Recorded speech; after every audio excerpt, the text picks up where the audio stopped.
বাঙালি খানায় সবাইকে স্বাগত জানাই। আপনারা তো অনেকভাবে কচুরলতি ভাপা করে খেয়েছেন। একবার আমার মতন করে সহজ পদ্ধতিতে আপনিও শিখে নিতে পারবেন ছোট ছোট টিপস সহ। আজকে নিরামিষ কচুরলতি ভাপা আর পটলের খোসা বাটা রেখেছি। এটা খেতে কিন্তু অসম্ভব ভালো হয়েছিল।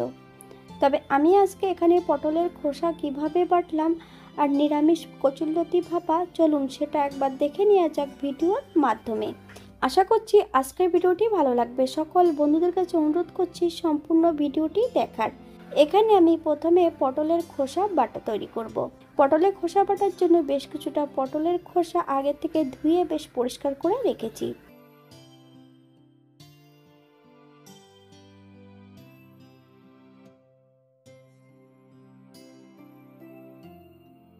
এই পর্যায়ে একটা মিক্সচার বোলের মধ্যে বেশ কিছুটা কাঁচা লঙ্কা, পটলের খোসা, হাফ চামচ লবণ, হাফ চামচ হলুদ গুঁড়ো, 7 থেকে 8 কোয়া রসুন, হাফ চামচ কালো জিরে, সামান্য একটু চিনি অ্যাড করব। বেশ একটা মিহি করে পেস্ট তৈরি করে নিতে হবে। আপনারা এটা শিলেও বেটে নিতে পারেন।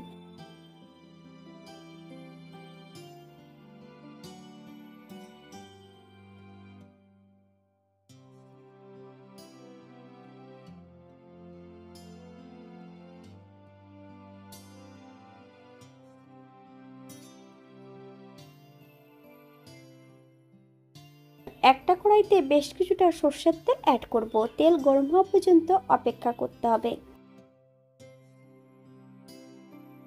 এই পর্যায়ে আমি সম্পূর্ণ বাটা মিশ্রণটা অ্যাড করে দেব। মিডিয়াম আঁচে 7 থেকে 8 মিনিটের মতন বেশ ভালো করে ভেজে নিতে হবে। আপনারা একবার লবণটা চেক করে নিতে পারেন। বাঙালি রান্না ঘরোয়া উপকরণ দিয়ে আপনাদের যদি রান্নাগুলো পছন্দ হয় তাহলে চ্যানেলটি সাবস্ক্রাইব করে দিয়ে পাশে থাকবেন। পাশে থাকা বেলটি বাজিয়ে দেবেন, নইলে নিত্য নতুন ডাটা নোটিফিকেশন পাবেন না। আমার এই চ্যানেলে আমিষ, নিরামিষ এবং পটলের খোসা বাটা বা বিভিন্ন ধরনের কচুরলতি রেসিপি দেওয়া আছে। আপনাদের যদি পছন্দ হয় তাহলে চ্যানেলটি ঘুরে একবার দেখে নেবেন।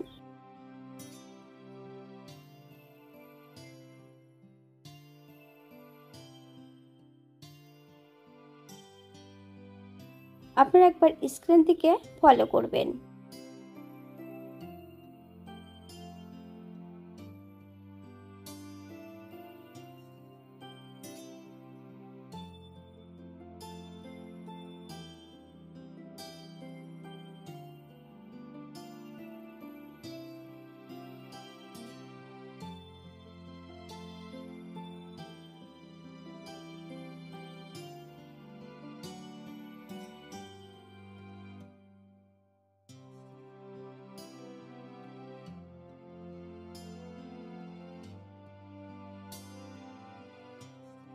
আট মিনিট পর করব 1 চামচের মতন কাঁচা তেল। আপনারা যদি পছন্দ করেন তাহলে পরিমাণে বাড়িয়ে দিতে পারেন। ফ্লেমটা অফ করে দিয়ে 5 মিনিটের জন্য স্ট্যান্ডিং টাইম দিতে হবে, তারপর সার্ভ করব।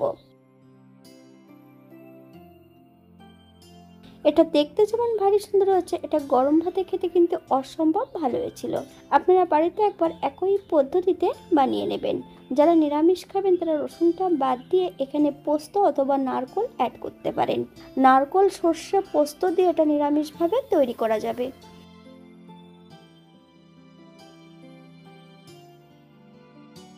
আজকের দ্বিতীয় রান্না কচুরলতি ভাপা। তবে কচুরলতি ভাপা করব সম্পূর্ণ কিন্তু নিরামিষ। এখানে আমি আগের থেকে বেশ কিছুটা কচুরলতি নিয়ে নিয়েছি। কচুরলতিগুলোর আঁশ ছাড়িয়ে নিতে হবে। তবে আমি এতটা কচুরলতি করব না, এর থেকে আমি অর্ধেকটা কচুরলতি নিয়ে নেব। কচুরলতিগুলো বেশ খোসা ছাড়িয়ে ছোট ছোট টুকরো করে কেটে নিয়েছি। আপনারা আপনাদের পছন্দ মতন কচুরলতির টুকরোগুলো করে নিতে পারেন। একটা কড়াইতে বেশ কিছুটা জল অ্যাড করব, হাফ চামচ লবণ। আপনারা স্বাদ অনুসারে লবণটা অ্যাড করবেন। জলটা গরম হওয়া পর্যন্ত অপেক্ষা করতে হবে। এই পর্যায়ে সম্পূর্ণ কেটে রাখা কচুরলতিগুলো 4 থেকে 5 মিনিটের মতন ভাপিয়ে নিতে হবে, অথবা 80% মতন সেদ্ধ করে নিলেই হবে।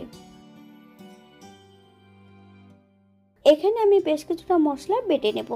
1 চামচ সর্ষে, 1 চামচ সাদা জিরে, বেশ কোরানো নারকোল আর বেশ কয়েকটা কাঁচা লঙ্কা বেশ মিহি করে বেটে নিতে হবে।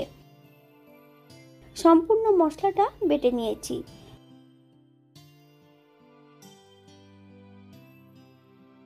যে পাত্রে আমি ভাপাবো সেই পাত্রের মধ্যে আমি সম্পূর্ণ মশলাটা অ্যাড করে দেব।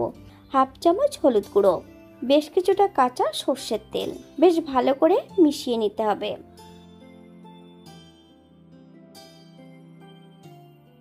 একটা কড়াইতে বেশ কিছুটা সর্ষের তেল অ্যাড করব, হাফ চামচ হলুদ গুঁড়ো। কচুরলতি সেদ্ধ করার সময় কিন্তু আমি লবণটা অ্যাড করেছিলাম। কচুরলতিগুলোকে একটু হালকা করে ভেজে নেব।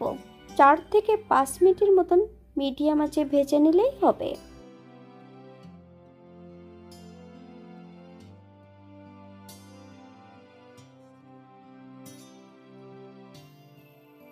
এই পর্যায়ে গ্যাসের ফ্লেমটা অফ করে দিয়ে আমি সম্পূর্ণ মশলার মধ্যে অ্যাড করে দেবো কচুরলতিগুলো। চামচ চিনি অ্যাড করেছি, আপনারা যদি পছন্দ করেন তাহলে পরিমাণে বাড়িয়ে দিতে পারেন।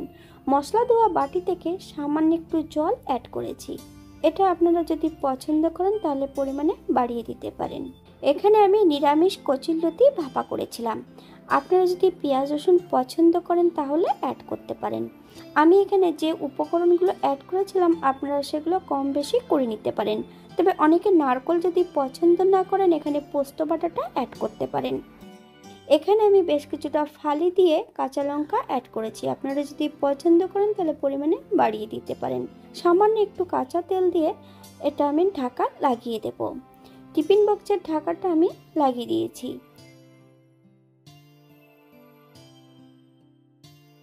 একটা কড়াইতে বেশ কিছুটা জল গরম হতে দেব, একটা স্ট্যান্ড দিয়ে নিয়েছি। আপনারা একবার স্ক্রিনের দিকে ফলো করবেন। 15 থেকে 20 মিনিটের মতন মিডিয়াম আঁচে ভাপিয়ে নিলেই কিন্তু হবে। স্ট্যান্ডিং টাইম দিতে হবে 10 মিনিটের জন্য। যতক্ষণ কিন্তু এয়ার থাকবে ততক্ষণ কিন্তু টিফিন বক্সের ঢাকাটা কিন্তু খুলবে না। এটা দেখতে যতটা সুন্দর হয়েছিল, এটা গরম ভাতে খেতে কিন্তু অসম্ভব ভালো হয়েছিল। আজকের ভিডিওটি এই পর্যন্ত। সবাই সুস্থ থাকবেন, ভালো থাকবেন। অন্যদিন নতুন রেসিপি নিয়ে আপনাদের সামনে আবার আমি হাজির হব। নতুন ও পুরনো সকল বন্ধুদের অসংখ্য ধন্যবাদ ভিডিওটি দেখার জন্য। হাতে যদি সময় থাকে তাহলে একটা লাইক, কমেন্ট, শেয়ার করবেন।